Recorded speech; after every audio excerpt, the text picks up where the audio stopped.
Welcome back to Breakfast Television. It is 7:55. The college admissions scandal has many of us talking, and it continues to make headlines. So our parenting expert, Julie Freedman Smith, is here now with what parents can learn from this mess. A lot of takeaways here. Yes, there are. And the reality, we all know this. It's happening everywhere. Like, yes, these people got caught. Yes. And maybe we haven't invested millions in getting our kids somewhere, but parents are doing it all the time. You know, maybe donating money to an institution or sending kids away to do their high school courses on a cruise and come back with a guaranteed 80%. Or there are little things like that happening all the time. And then even on smaller scales, right? Yes. Even in day-to-day life. Yeah, right? Absolutely. So what does this say to our kids, though? Well, it doesn't say very good things. And the thing is, we always ask parents, what is your why? Right. Why are you doing this? And most parents, I think, would say anytime they're doing things that have to do with their kids, they're doing it to help their kids. Right. They want to save their kids some trouble. They don't want their kids to suffer. They want their kids to have the greatest success. Right. Awesome.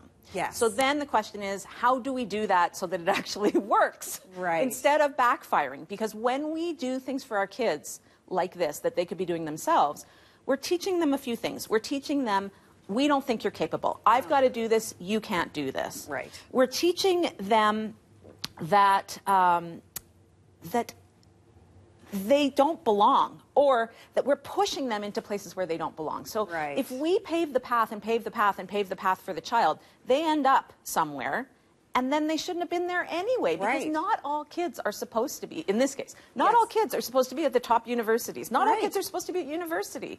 So if we have a plan for where our kids are going and we don't take our kids into account and we push them there all the way, then they get there and they crumble. Because they haven't learned how to survive in that world. They don't feel good about themselves because mom and dad did everything. In this situation, the kids, some of them, excuse me, didn't even know that this had happened. They thought they got into school just fine, and now their world is crumbling, right? Yes. So what do we do? Well, we can start with when our kids are really young, but especially when we have kids who are starting to look at universities, we need to, instead of preparing the path for the child, we need to prepare the child for the path. So if we want them to be doing these things and getting into university, then we can walk alongside them. We can talk to them about where they want to go. We can have them fill out their university applications. Tons of parents are doing that right now. We can have them ask for references. We know lots of parents who ask their friends to give their kids a reference. No, no, no, no. You have your child ask people to give them a reference. And we can kind of wind that back. So in junior high and high school, instead of you being the one that's going to the teacher all the time, have your kids talk to their teacher. If they need you to be there, fine. Yes, of course. But let the kids learn how to find their voice and how to do things for themselves. Because when we get between a child and their problem, we become the problem. They need to learn how to solve those problems.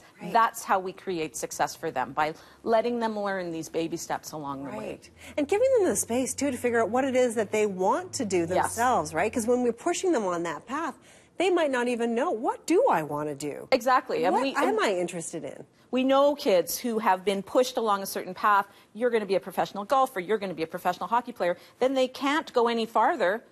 But that's all they've ever been told they were going to be, and now they're no one, right? And we see kids crumbling. Suicide rates are up, depression rates are up, anxiety rates are up.